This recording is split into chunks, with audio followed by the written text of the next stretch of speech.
As I continue my journeys around the world, I've now traveled to the land of the Thundering Dragon. I'm Michael Murphy, and this is Destination Unknown, Bhutan.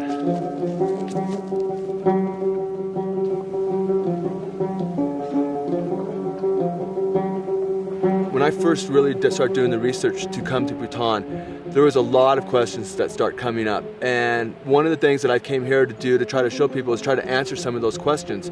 And one of those main questions was, why does it cost $200 a day to come here? Well, I'm going to tell you, after what I've seen, it's $200 well spent.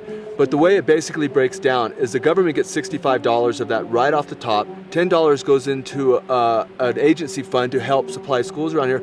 But the rest of it is going for your accommodation, your food, and your transportation, your guide and your driver. In the end, in these 2 weeks that I was here, I spent $250, and most of that was on beer.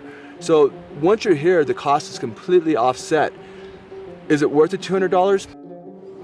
I think you can't put a price tag on any travel. It's always worth it. Anytime you can get out of your comfort zone, be somewhere you've never been, see what you've never seen before, you're making yourself a better person and you're understanding the world in a new way, and it's always worth it. The accommodation, well, basically the accommodation ranged from a 4-star hotel to a 3-star hotel. What made it different is it was very rustic. Why some people might not think this is great, you have to remember you are in a third world country, and it's moments like this, cherish them, relish in them. It's the essence of what traveling is all about, is if you can take those moments and accept them for what they are, it just enhances your trip. Another thing that comes up is the food here. And the food basically is all served buffet style. And I had no problem with the food here at all. I didn't get sick at all, and for the most part, I thought it was really good. I'm not a vegetarian, so that makes it a little bit difficult because you are eating a lot of vegetables.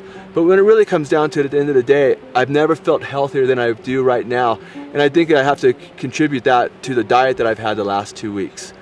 The transportation, absolutely perfect. We were in a minivan the whole time with 10 of us. We had plenty of room to stretch out, no problem with it at all. We had Joker, who was our driver, and he was flawless throughout the whole trip.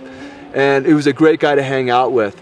Sang Ring, my guide, showed us all through this country, and he really was the backbone of our trip. He showed us all the beautiful places, and he was the one who he explained the country to us in a way that I had no idea really existed.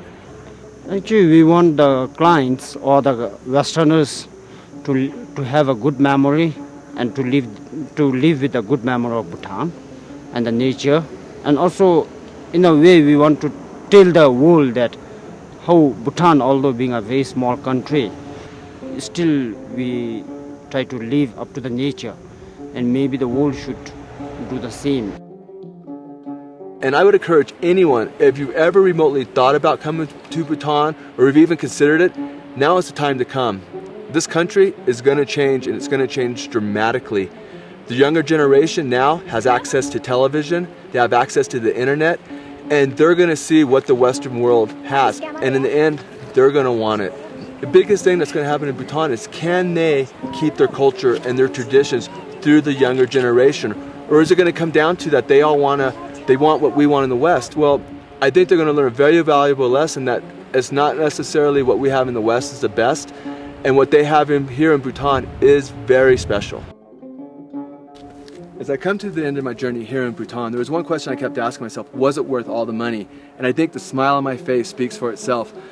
This really is an amazing country, and I leave here once again with my heart fulfilled, my spirit soaring, and knowing that I have visited one of the most special countries in the world. And with that, my friends, I'll bid you a farewell, and until we meet again on the road less traveled, as always, travel on.